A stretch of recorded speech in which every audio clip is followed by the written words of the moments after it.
Hey, what's up guys? This is Dennis with 21 Grams Leather Goods. I just wanted to quickly introduce myself and let you guys know what I'm all about. So I started 21 Grams Leather Goods at the beginning of this year. I felt like it was really important for me to make this first video on YouTube something that I can look back on a year, 5 years, 10 years from now, something I could share with my kids, hopefully one day my kids' kids, to show where we started. I got involved in leathercraft right at the beginning of the lockdown, the pandemic, 2020.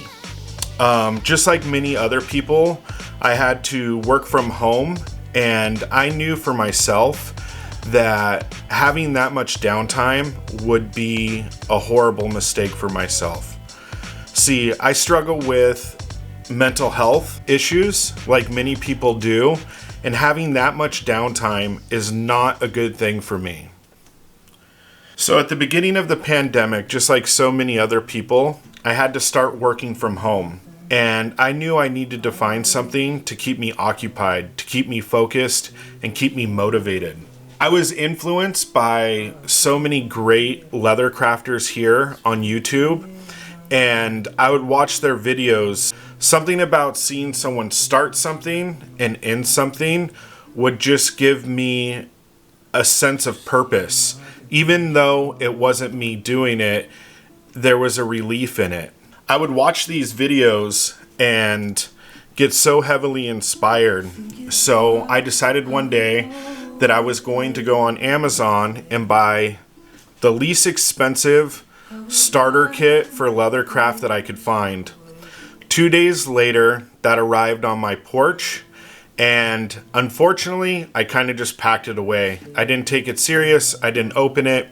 A few weeks later, I was feeling inspired, and I picked it up and started getting to work. With all that amount of downtime, my worst fears kind of came true. I was spending way too much time drinking and using drugs. With so much free time and lack of responsibility, I kind of went off the deep end. See, I've always struggled with drug and alcohol abuse. I've always been the type of person to try to self-medicate, kind of bury my past, and unfortunately it got the best of me during this time. I spent way too much time drinking and using, and man, it really went downhill. I started doing leathercraft, but unfortunately I spent all of my time while doing leathercraft under the influence, so I was never able to make any progress. Even though at the time I thought what I was doing was amazing, I would wake up and be sober for the first few hours of the day and look at what I did the day before, and it was just hot garbage.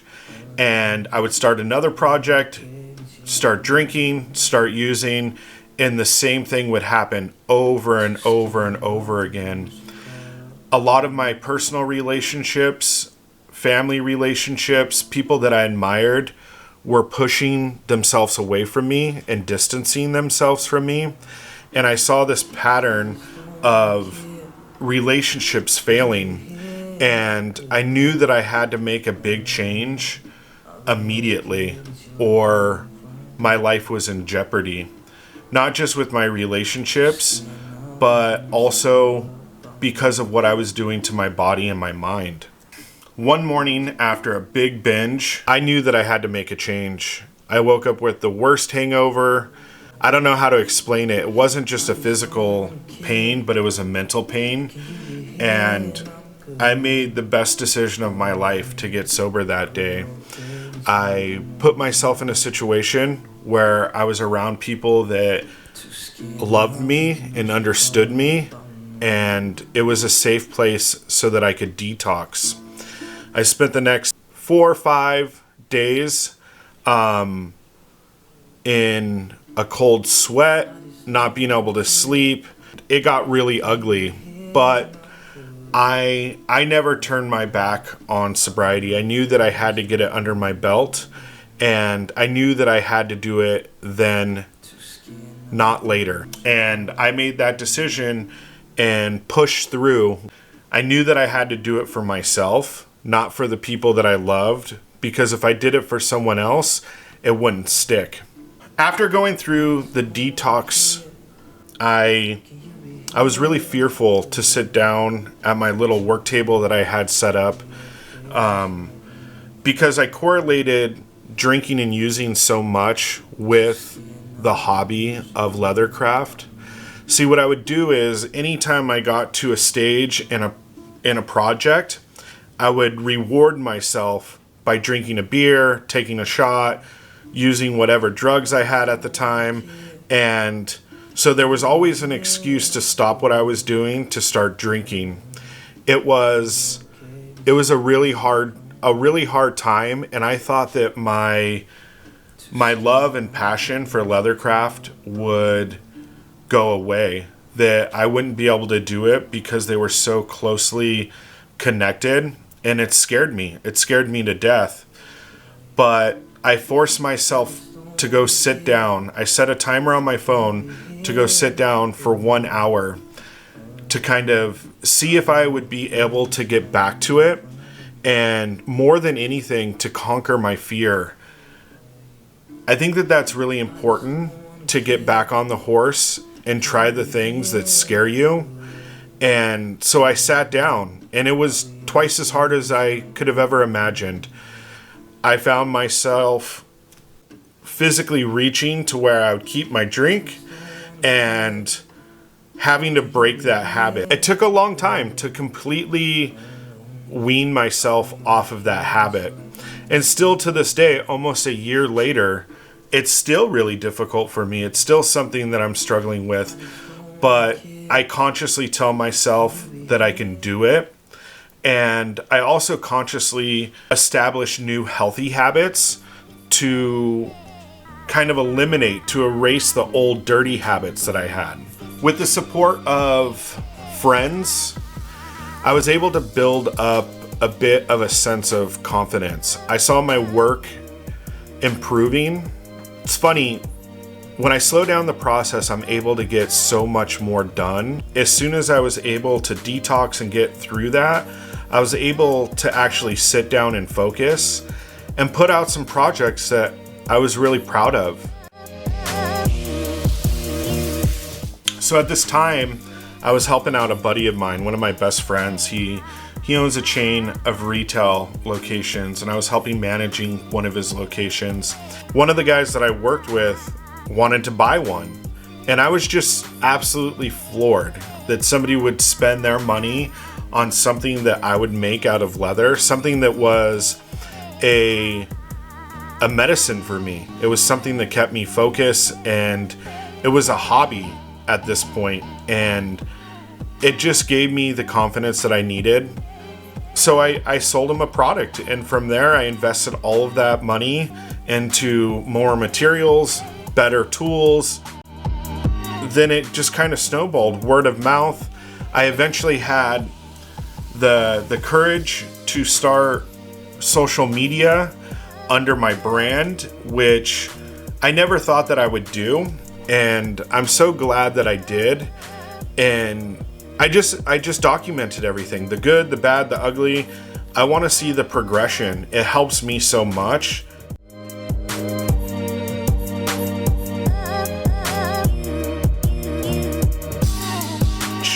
And so I just started selling more and more products, and it kind of led me into a couple conversations with people that I really admired, and I started taking it more serious. I thought, man, I really enjoy doing this.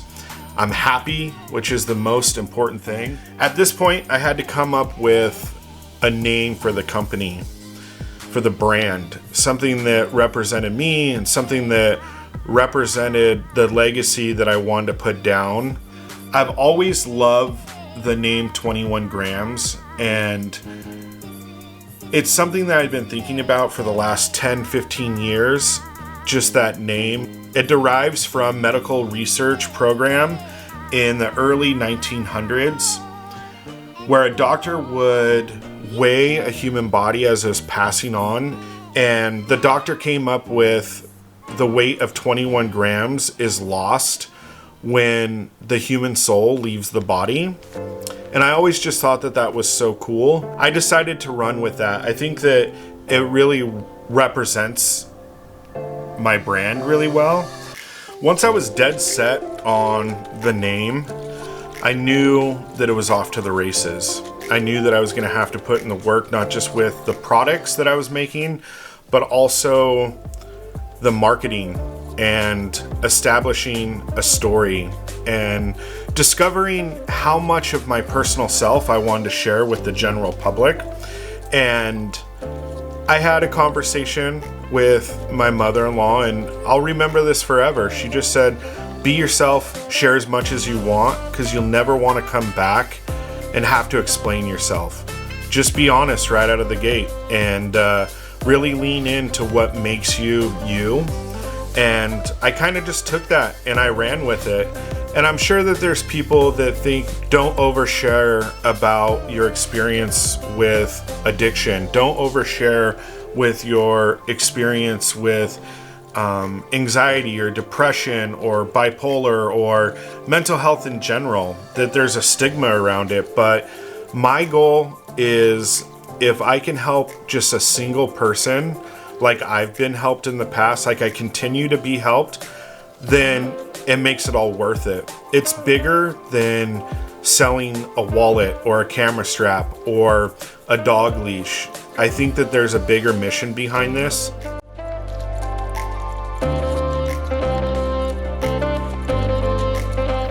It's been one of those things that have been so incredible for me.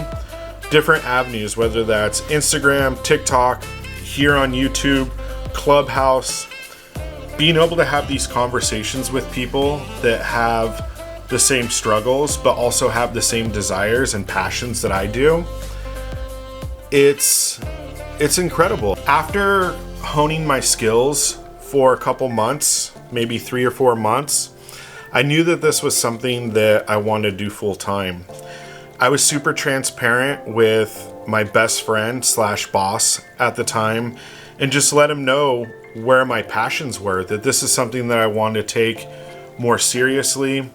And him and his whole family were so encouraging. So I slowly kind of pulled myself away from that business and slowly kind of took myself off the schedule one day at a time, until it led up to not being on the schedule at all.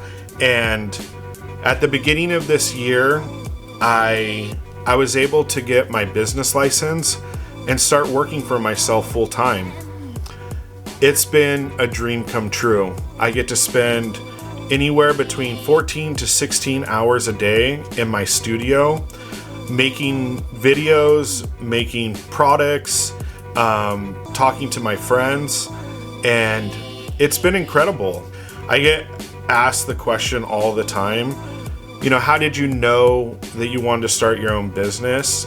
And the answer is the same every single time. If you enjoy doing something 16 hours a day, every single day, it might be a good idea to build a brand around what it is that you're doing. And that's exactly what I've done. I'm making myself happy and making a brand out of that. I do exactly what I want, and it's enjoyable.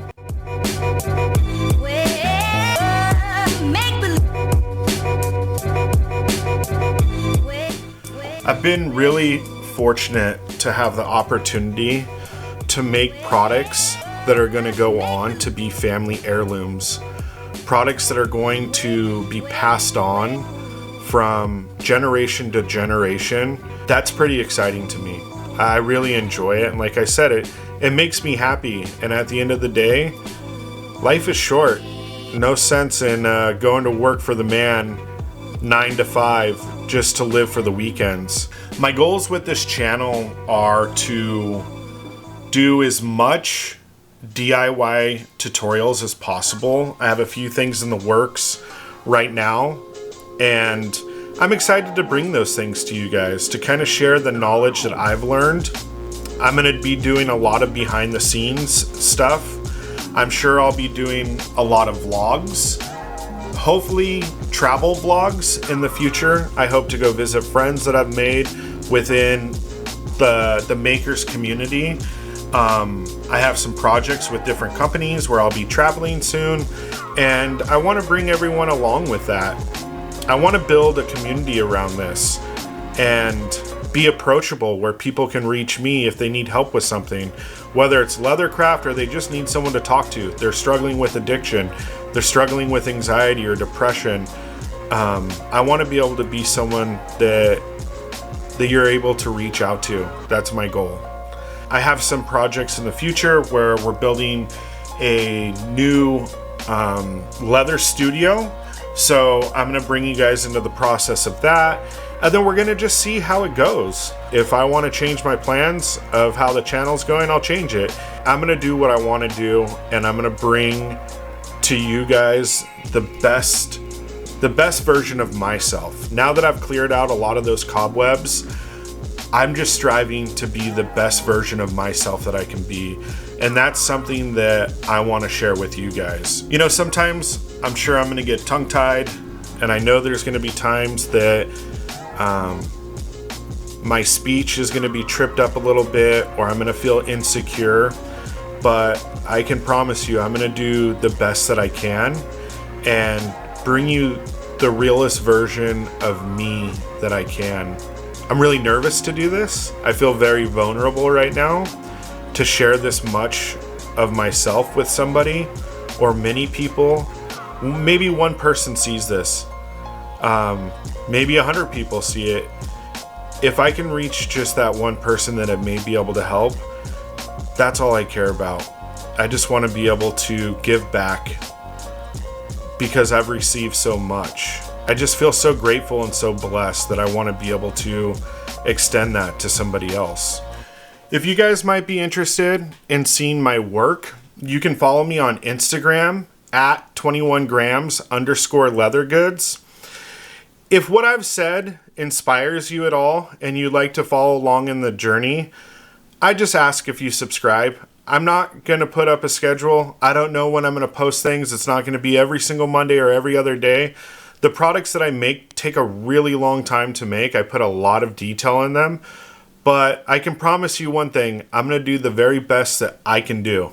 That's all I can do. So I hope me putting myself out here inspires somebody to create, to find that happiness in making something beautiful. I hope you guys will follow along. I think this is going to be a lot of fun. So I appreciate you guys, and we'll see you soon.